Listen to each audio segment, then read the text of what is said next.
안녕하세요. 꿈이 쏟아지는 책방 꿈책방입니다. 오늘은 이희우 작가님의 물도 하인들은 알더라를 소개해 드리겠습니다. 이 책은 목회의 길을 가는 남편 옆에서 평생 그림자처럼 돕는 배필, 자칭 보조동사로 살면서 겪은 아름다운 삶의 간증입니다. 67편의 이야기들이 400페이지에 가득 들어있는데요. 모두가 하나님의 사랑을 증거하는 실화이며 에피소드입니다. 재미와 더불어 감동과 은혜의 도가니에 빠져들게 되죠. 한 편 한 편의 물도온 하인들만 아는 비밀들을 그대로 숨김없이 옮겨 놓았습니다. 저자는 지금도 매일 새벽 많은 사람들의 기도 제목을 붙들고 눈물의 기도와 함께 하루의 절반을 보낸 후 일과를 시작한다 합니다. 개인적으로 좋아하고 존경하는 분이기도 하죠. 하나님의 사랑을 헌신적으로 실천해가는 참 신앙인의 모습과 하나님의 수많은 기적들을 작가님의 고백을 통해 들어보겠습니다. 좋은 책을 써주신 이희우 작가님과 낭독을 허락해 주신 가나북스에 감사드립니다. 그럼 책 속의 감동으로 들어가 보겠습니다. 먼저 프롤로그의 일부입니다. 54년 사모의 기도 인생기 물도온 하인들은 알더라. 이희우 지음 가나북스 프롤로그 어느 날 저를 위해 30년 이상 기도 제목을 나누며 서로를 위해 기도하는 Y 집사님에게서 전화가 걸려왔습니다. 그는 거두절미하고 사모님, 땅속에 보석함 감추어 두었던데요. 아니, 내게 그런 보석이 어디 있다고 흙 속에 감추기까지 해? 아니요, 있습니다. 하나님께서 빨리 꺼내서 흙을 털라고 하시던데요. 보석하고는 상관없는 내게 무슨 보석함씩이나? 분명 사모님 거 맞습니다. 언젠가는 서울에서 막내 여동생이 부산에 놀러 왔었던 때가 생각납니다. 그날 밤 옆에서 잠을 자던 여동생이 벌떡 일어나 앉더니 언니, 뭐 책 쓰는 거 있어? 그것 하나님께서 빨리 쓰래. 내가 아니겠지. 형부겠지. 지금 책 쓰고 있잖아. 아니, 형부 말고 언니 말이야. 그때는 새벽 3시경이었습니다. 다음날 아침 무슨 꿈을 꾸었느냐고 물어봤더니 빨리 책 쓰라고만 하고 다른 말은 하지 않았습니다. 하나님께서 나 같은 작은 자에게도 이러한 응답을 주시는 것이 너무 감사해서 혼자 가지고 있기에는 너무 벅찬 감동들을 컴퓨터에 메모해 놓은 100여 편에 가까운 제목들만 기록된 원고를 고심 끝에 겨우 찾아 떨림으로 그리고 순종하는 마음으로 또한 여러 기도하는 종들의 충고에 밀려 결국은 써보기로 결심했던 것입니다. 5년여 걸렸습니다. 막힐 때마다 엎드려 기도했고 하나님의 적극적인 도우심으로 열심히 썼습니다만 또 6여 년의 휴먼 상태를 거쳤습니다. 사실 출판비도 걱정이고 누가 읽을 것인가도 걱정되고 책을 어떻게 읽게 할 것인가도 두려웠습니다. 한 번은 저를 위해 30년 이상 기도해 주신 기도원 하시는 목사님 사모님을 만났었는데 책 얘기는 꺼내지도 않았는데 이 책을 누가 읽을 것인가 염려하지 말라는 내용의 기도를 해 주셨습니다. 그리고 어떤 분들이 이 책의 독자가 될 것이라는 말씀도 해 주셨습니다. 잉태하게 하신 이가 해산하게 하지 아니하겠느냐. 이사야 말씀입니다. 하시는 말씀에 힘입어 어렵게 또 용기를 내어 봅니다. 몇 분들에게는 공개해도 된다는 확답을 받았지만 지금은 연락이 끊어져서 양해를 구하지 못한 분들도 있습니다. 모든 분의 삶을 공개하는 부분이 좀 마음이 쓰이기도 했습니다만 지면을 통해서 양해를 구합니다. 그러나 한편 이 글을 읽고 도전을 받아 신앙적으로, 영적으로 도움이 될 많은 분들을 위해서 용서해 주시기를 바랍니다. 그 때문에 이름은 가명으로 사용할 것입니다. 이 책을 읽는 모든 분이 하나님께서 주시는 숙제가 신실하게 풀어져서 신앙생활이 재미있어지고 살만 났으면 좋겠고 모든 역경을 축복의 기회로 만들어 주시는 하나님을 만나시길 기도합니다. 이 책은 미사 여구를 넣어 아름답게 세공하지 못했고 그냥 물도온 하인만 아는 비밀들을 그대로 숨김없이 옮겨 놓았을 뿐입니다. 오랜 세월 파묻어 두었다가 그저 흙만 털고 밖에 나오게 했음을 양해해 주시기 바랍니다. 영광 받으시기에 합당하신 여호와 하나님의 섭리 가운데 인도하신 주님께 이 책을 보고서로 바쳐 올려드립니다. 모든 것 주님이 하셨음을 고백합니다. 이희우. 파트 1. 미로의 여정. 첫 번째 이야기. 새내기 촌딱 사모님. 결혼 말이 나오자 친구들은 너 잘 생각해. 그 사람 무지하게 널 고생시키겠더라. 지금이라도 포기하면 내가 도와줄게. 지독하게 연애한 사이도 아니고 오래 만난 것도 아니고 불을 보듯 뻔한데 왜 서펄지고 불구덩이로 뛰어드느냐? 지금도 늦지 않았다. 이처럼 나를 아끼는 친구들이 만류했다. 또한 나를 이상형으로 생각하고 자신의 분신처럼 키우신 나의 존경하는 어머니는 내가 어떻게 키운 딸인데 감히 넘봐? 하시며 엄하게 반대하셨다. 게다가 언니는 너 남자 고르는 것은 젬병이네. 내 수준을 알겠다. 하고 혀를 차면서 못마땅하게 여겼다. 이렇게 모두 한결같이 자기들의 충고를 받아들이라고 결혼을 만류했다. 내 인생의 발목을 잡은 사람은 새카맣게 그은 얼굴에 키가 아주 작고 야윈 체구에 깔끔하지도 않은 순수 자연석과 같은 사람이었다. 친구들의 결혼 조건은 재산이 많아야 하고 키가 커야 하고 잘생겨야 하고 매너가 좋아야 하고 뼈대 있는 가문이어야 하고 학벌도 좋아야 하고 하지만 나에게 선택된 사람은 친구들의 그런저런 세상의 기준에 맞는 조건이란 하나도 없는 사람이었다. 한 사무실에서 근무한 적도 없고 남의 눈에 드러나는 사람도 아니었다. 단지 교회에서 먼 발치로 몇 번 얼굴을 본 것이 전부였다. 그리 호감이 가는 사람도 아니었고 인정이 있어 보이지도 않았다. 당시 나는 결혼에 관심을 가진 것도 아니었지만 지금은 선교사인 어떤 친구 전도사님이 나에게 딱 맞는 사람을 소개한다면서 나를 이끌었다.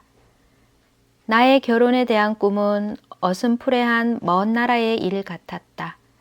결혼을 꿈꾸기엔 아직 나이도 어렸고, 아니 생각을 해보지 않았다는 말이 옳을 것이다. 전쟁과 폐허 그리고 극심한 가난의 한가운데서 온몸으로 아파했던 혼란기에 어린 시절을 보냈기 때문일지도 모른다.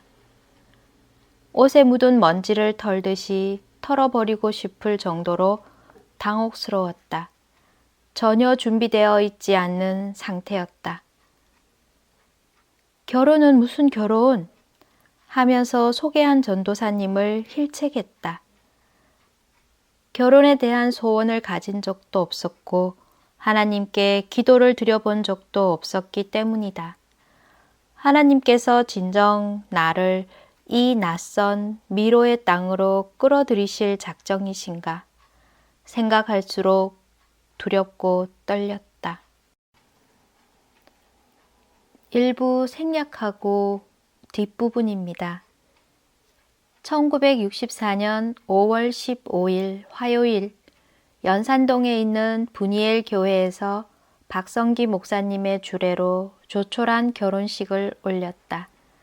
이처럼 문화적인 충격과 낯설음에 대한 두려움을 안고 촌닭 새내기 인생의 첫 발자국을 옮기게 되었다. 살얼음판을 걷듯이 두렵고 떨림으로. 그날 주례 목사님은 실로 감동적인 설교를 하셨다. 얼마 전에 주례 목사님에게 내가 보냈던 편지 내용을 인용해서 설교하셨다. 결국 신부인 나의 눈에서 눈물을 흘리게 했다. 그냥 펑펑 울고 싶었다. 이 결혼을 해야 하는지, 이 길을 가야 하는지, 어리석은 선택은 아닌지 큰 소리로 묻고 싶었다. 신부 화장에 신경을 써서인지 뒤에서 손수건을 내 손에 쥐어준다. 그날 이후에 나의 인생길은 고된 삶의 연속이었다. 팍팍하고 매운 여정으로 접어든 셈이다. 나의 감정과는 아무 상관없이 교인들은 나를 보고 사모님, 사모님 한다. 이 어색하고 부끄럽기만 한 사모님이란 이름에 반발했다. 왜 이러세요? 그냥 이 선생이라고 하세요. 하고 만류하기도 했다. 어느새 남들에 의해 불린 낯선 이름이 평생 나를 묶어놓은 직함도 없는 평신도의 타이틀이 될 줄은 꿈에도 생각하지 못했던 것이다. 두 번째 이야기. 첫 번째 파송지 빈민촌. 뭘 모르면 용감하다라는 말이 있다. 한 치 앞도 가늠할 길이 없고 어떤 보장의 약속도 없는 채 빈민촌으로 개척 파송을 받았다. 결혼한 그해 가을 한 짐밖에 안 되는 가재 도구를 꾸려 등에 지고 머리에 이고 연산 삼동이라는 낯선 땅으로 이사를 했다. 동네에는 집이 한 채밖에 없는 그야말로 동네가 없는 동네였다. 그 한 채의 집에 세를 얻어 들어갔다. 우리가 도착한 곳은 빈민촌이었고 당시 초량 45번지에서 철거된 철거민들의 임시 주거지였다. 작은 산을 밀어 시에서 집을 지어주는 조건으로 철거해온 사람들이다. 작은 천막 한 개와 가만히 몇 장씩 배정받아 깔고 사는 피난민 같은 빈민촌이었다. 사모님이란 이름이 낯설고 빌려 신은 신발같이 헐거웠던 초보자 인생. 25에 뽀송뽀송 볼이 붉은 새내기 새댁이 빈민촌이 무엇을 의미하는지도 모르고 갔던 곳이다. 아직도 때묻지 않아 풋풋했고 무엇인가는 할 수 있으리라고 생각했었던 것 같다. 고난과 역경과 가난이 태풍처럼 나를 향해 밀어닥치는 줄도 모르고 그 펼쳐지는 나의 삶은 만만치 않았다. 본부에서 주는 생활비는 외국에서 보내오는 선교비였다. 스칸디나비아 선교회에서 우리가 빈민촌에 들어가 전도한다는 보고서를 받고 뜻이 있는 몇 분의 은퇴 노인들이 용돈을 모아 보내오는 선교비라고 들었다. 매달 6,000원으로 기억이 된다. 11조와 월세 그리고 교회 운영비를 제외하면 시댁 식구들을 포함한 우리 가족들의 입에 풀칠하기 힘든 액수였다. 하루 두 끼 먹어도 힘든 형편에 동네 사람들은 온종일 우리 집에 무엇을 얻으러 몰려왔다. 편지지, 신문지, 고구마, 쌀, 비누, 가위, 실, 컵, 심지어는 입고 있는 치마도 벗어주어야 했다. 전도하면 교회에 입고 갈 옷이 없다는 것이 벗어주어야 할 이유였다. 파송교회와 VOCA 선교회에서 가끔 옷과 밀가루 같은 구호품을 주었다. 6.25 동란 이후 미국의 교인들이 모아 보내주는 구호품이었다. 가뭄의 단비같이 요긴한 물품들이었다. 밀가루 한 포대는 양이 많았고 질이 좋은 강력분이었다. 국수집에서 국수를 만들어 큰 다발로 만들어 상자에 담아오면 부자 부럽지 않았다. 하지만 우리 식구들이 한두 번 삶아 먹기도 전에 국수는 거의 동이 나고 말았다. 전도하러 나갈 때마다 몇 다발씩 들고 나갔기 때문이다. 또 크로렐라라는 구호품을 한 상자 받아왔었다. 12개의 캔으로 된 것이며 물에 타먹는 영양식이다.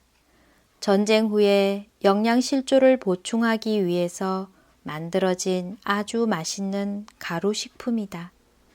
그것도 하루 이틀 지나면 한 개도 남지 않았다. 전도하러 가면서 늘 들고 나갔기 때문이다. 우리를 파송한 교회 목사님은 우리를 불러 전도하러 갔지 구제 사업하러 갔느냐? 고 나무라셨다. 빈민촌의 부모들은 부전시장이나 시내로 장사를 하러 가거나 혹은 배춧잎이라도 주우러 가면 아이들은 들판이나 거리에 아니면 빈 천막에 혼자 방치되어 있었다. 그래서 그 아이들을 데려다가 머리를 깎아주고 손톱을 깎아주고 세계 봉사회에서 배급으로 주는 옥수수 가루를 타다가 죽을 쑤어 먹이면서 성경 이야기를 들려주었다. 이렇게 아이들로 온종일 우리 집이 북적거렸다. 저녁이 되어서야 하나씩 둘씩 집으로 돌아갔다.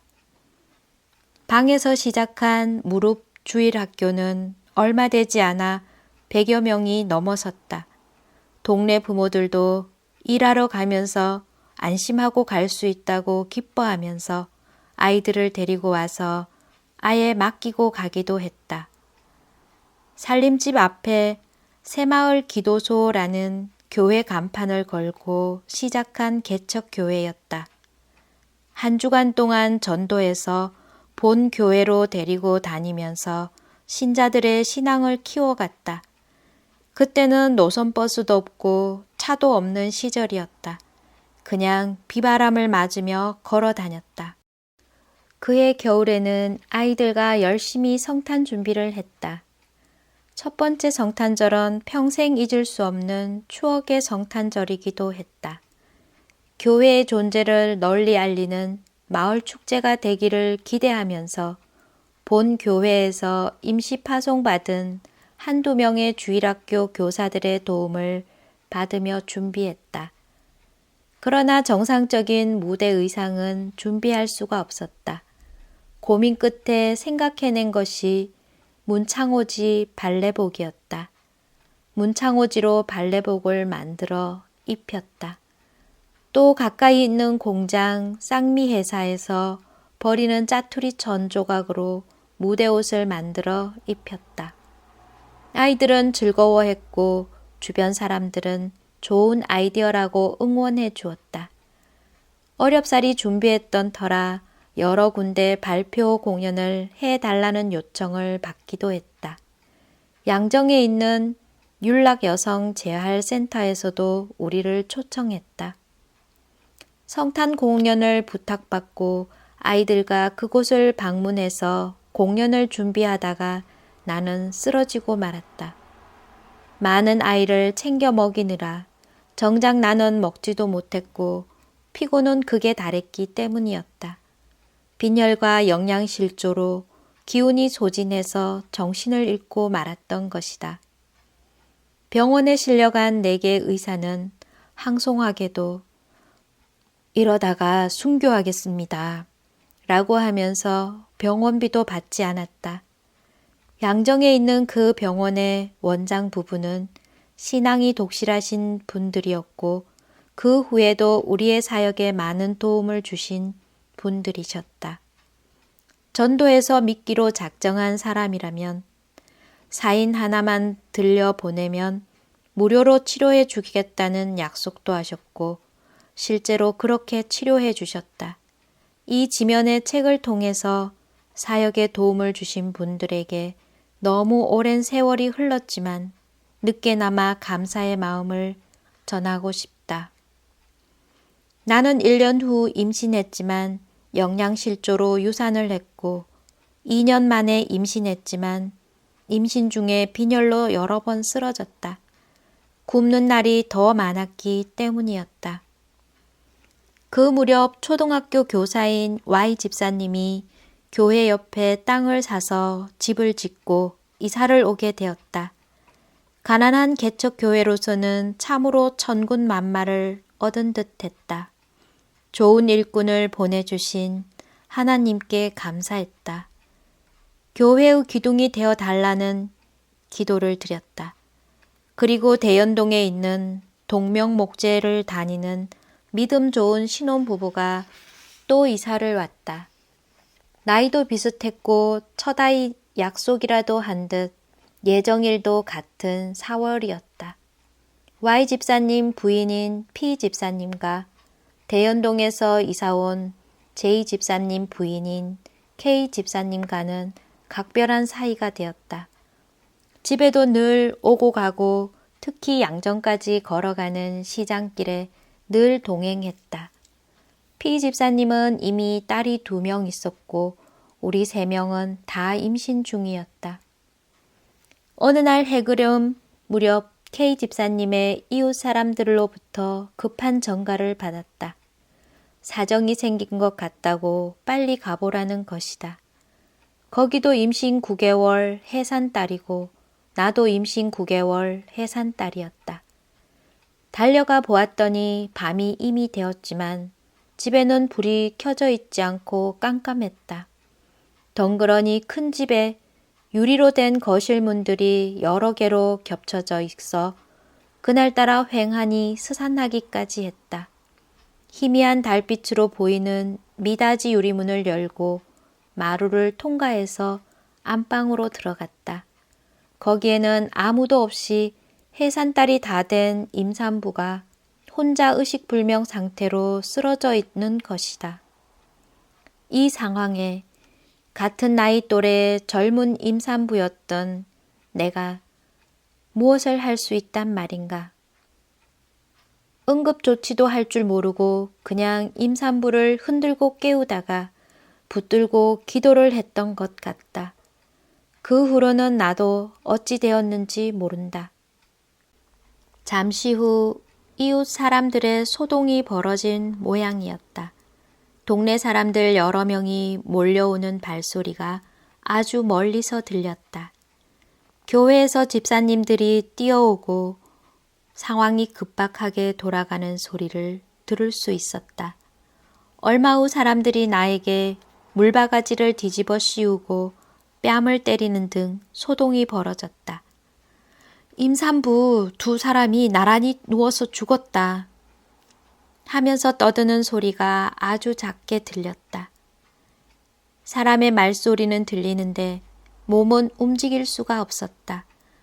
눈을 뜨려고 해도 도무지 떠지지 않았다.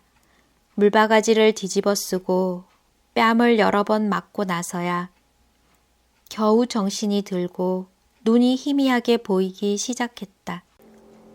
우리 둘은 신혼부부가 베고 자는 긴 베개를 같이 베고 나란히 누워서 정신을 잃었었다고 한다. 나중에 알았지만 K 집사님은 몸에 지병인 협심증이 발작한 것이라고 한다. 그런데 나는 무엇이 원인인지 모른다. 아마도 그 방 안에 연탄가스가 차 있었는지 아니면 빈혈이 심해서 쓰러졌는지를 모든 상상을 동원해 보지만 아직도 정확한 이유는 모르겠다. 여러 사람이 겨우 나를 껴잡고 집까지 바래다 주기는 했지만 머리가 터질 것 같이 아팠다. 계속해서 방망이로 때리는 것 같았다.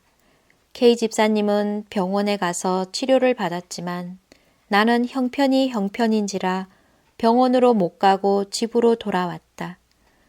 며칠 동안을 끙끙 앓으면서 견디고 있었다. 뒷말로 들은 이야기지만 온 교회가 한바탕 태풍이 지나갔다고 한다. 그 후 며칠 후에 K 집사님은 해산했는데 하필 만우절 날 아기를 낳는 바람에 남편 직장으로 전화했지만 만우절이라서 거짓말인 줄 알고 오지도 않더라는 것이다. 그리고 나는 17일 후에 난산했다. 생명의 위협을 느끼는 아픔과 고통을 겪었다. 심한 임신 중독증으로 온몸이 퉁퉁 부어 있었지만 병원에 갈 엄두도 내지 못한 채 아무런 준비도 없이 집에서 해산했기 때문이었다. 위험한 상태였지만 경험도 없고 형편도 안 되었기 때문이다. 봇물 터진 것 같이 펑펑 쏟아지는 하혈을 감당할 수가 없어 이웃 사람들이 이불 호청으로 막아주었다고 한다. 그리고 그 이후의 일은 잘 모른다. 시체 같은 나와 아기를 동네 사람들이 시립병원에 입원을 시켰다고 한다. 나는 병원에서 20일 동안 거의 자기만 했다. 잠시 정신이 들곤 했지만 그때마다 의사가 눈앞에 희미하게 그림자처럼 보였다. 그리고는 또 정신이 혼미해지곤 했다. 그런 일이 몇 번 있고서야 아주 멀리서 아주 가끔 모기 소리처럼 작은 아기의 울음소리가 들리는 것 같았다. 그러나 머리를 들 기력이 없어서 옆에 누워있는 아기의 얼굴을 볼 수가 없었다. 20일 만에 정신을 차리고 처음으로 아기의 얼굴을 마주 볼 수가 있었다. 아기와의 첫 만남이었지만 기쁨보다 서글픔이 앞섰다. 이 아이를 어떻게 키울 것인가? 앞으로의 삶을 지탱해 나갈 수가 있을 것인가? 침대에서 내려서려는데 다리가 후들후들 떨려서 발바닥을 바닥에 댈 수가 없었다. 설 수가 없어서 다시 침대에 눕고 보니 눈물이 왈칵 쏟아진다. 1966년 4월 18일 나는 이렇게 힘들게 큰아들을 낳았고 5월이 되어서야 겨우 퇴원을 했다. 나중에 집에 와서 알았지만 아기는 태중 영양실조라서 온전하지 못했다. 머리는 홍시같이 물렁거렸고 옳게 씻기지도 못한 상태였다. 그러는 중에 젖은 말라버렸고 아기는 먹겠다고 정신없이 울고 보챘다. 처음에는 밥물을 먹였고 암죽을 먹일 수밖에 없었지만 어찌나 잘 먹던지. K 집사님의 친정어머니께서 나의 힘든 사정을 아시고 딸 집으로 나를 데리고 갔다. 미역국을 끓여 자기 딸과 같이 먹이면서 몸조리를 시켜주셨다. 그리고 덜덜 떠는 나에게 따뜻한 속바지를 손수 지어서 입혀주셨다. 분홍색 융바지는 정말 부드럽고 따뜻했다. 이 어미의 타는 속은 아랑곳하지 않고 어쨌든 잘 커주었다. 아이가 발자국을 뗄 때쯤 시유지 땅을 조금 확보하고 학교 건물을 철거한 후 남은 폐나무와 폐함석을 얻어 어렵사리 16평 남짓한 자그마한 판자교회를 지었다. 그 옆에 찌그러져 가는 작은 움막 같은 집을 얻어 교회 옆으로 우리 식구도 이사했다.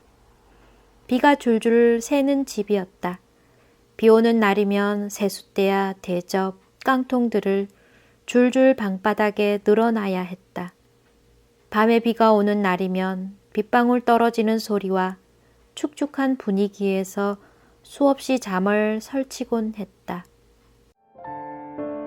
오늘은 여기까지입니다.